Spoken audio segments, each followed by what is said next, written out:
Hey guys, it's Josephine from the Pointe shop, and I am in Kansas City Ballet, and I'm with one of the lead dancers here, Tempe Ostergren, and she's going to show us what she does to her pointe shoes.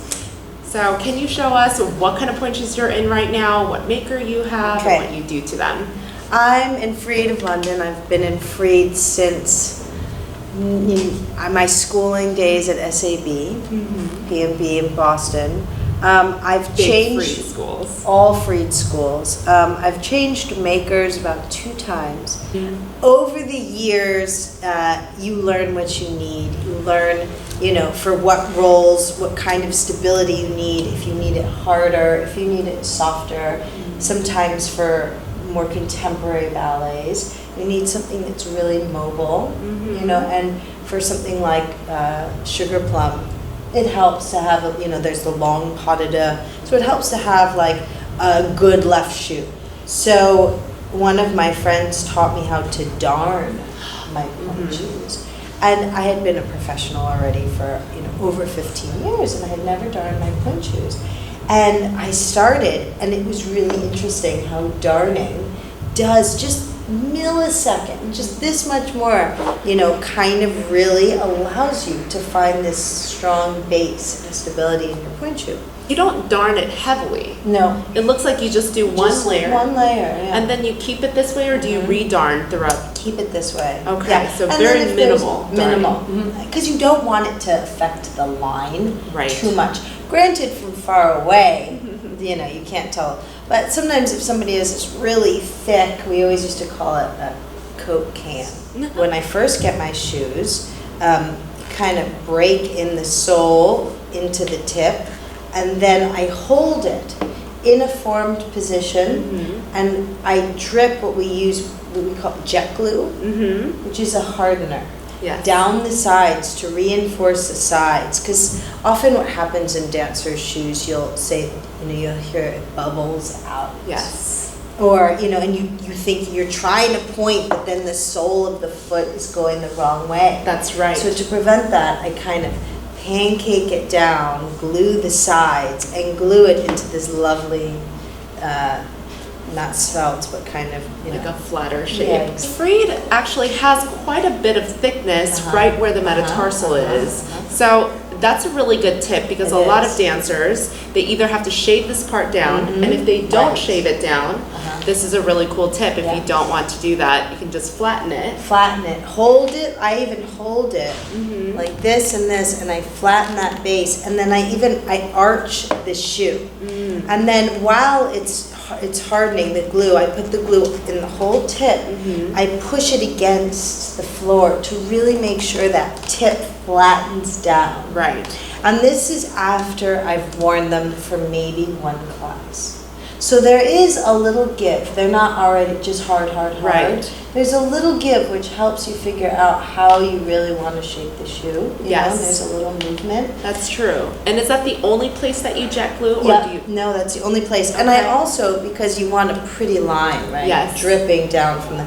So I'll also kind of shape the shoe to sort of form that angled position. Right. And you kind of wiggle out the shank a little bit and all these things. So then, when you're up there, it's nice and flat. So you kind of mold and shape your foot so that, or your shoe rather, so that you can make sure that you're nice and stable. And I did notice that your shank is much softer than your box. Well, I get in my specs, I get a 3/4 shank. Okay. So I get a 3/4 shank, and then they actually shave it. So it's not like a hard cut.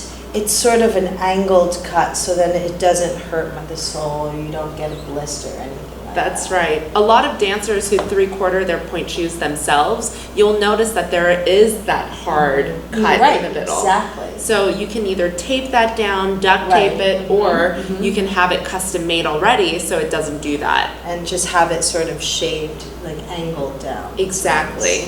Now I noticed that this is a wing block, so there's extra glue in here already. So for those of you who are really hard on your box, a wing block is probably a pretty good idea. It is. It's amazing how having that stability on either side really helps in pirouettes. They got a Miss what's it, special order, and I didn't get a wing block, and I couldn't stand up. For some reason, my pirouettes were totally wonky. Yes. It really does help. Yes. Wing block. That's stability. Yeah, it is. So a lot of people balance differently. It's not always about the lateral movement. So some dancers need a little bit more strength in the shank.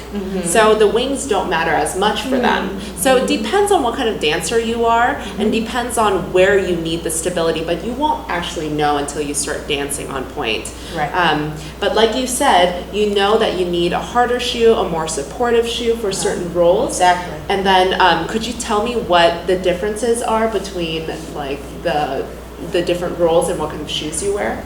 So I think that if you are doing a full-length ballet or something, and you're doing black swan, and you have to do fouettes, and you're doing a lot of pirouettes and balances, I generally need a shoe that will be there to support me, and you want something that's a little harder. And then if you're doing something that's slightly more contemporary or more lyrical, where you might not have to do 32 fouettes, you want something that you could really move fast in. You really can, feel the floor. That really, your shoes should always be that way, and they're always an expression, and you're always speaking with your feet. So you never want bricks on your feet. Right. So the shoe should never look like a shoe. Right. It should just be the extension exactly. of your leg. Exactly. Your shoe is not moving as well, then you're not actually getting better either. Right, exactly. Because you're not strengthening your those feet. muscles. You're just, they're just little blades. So you want to make sure that you do that. Okay. Well, thank you so My much pleasure. for joining me Yeah, today. pleasure. Oh,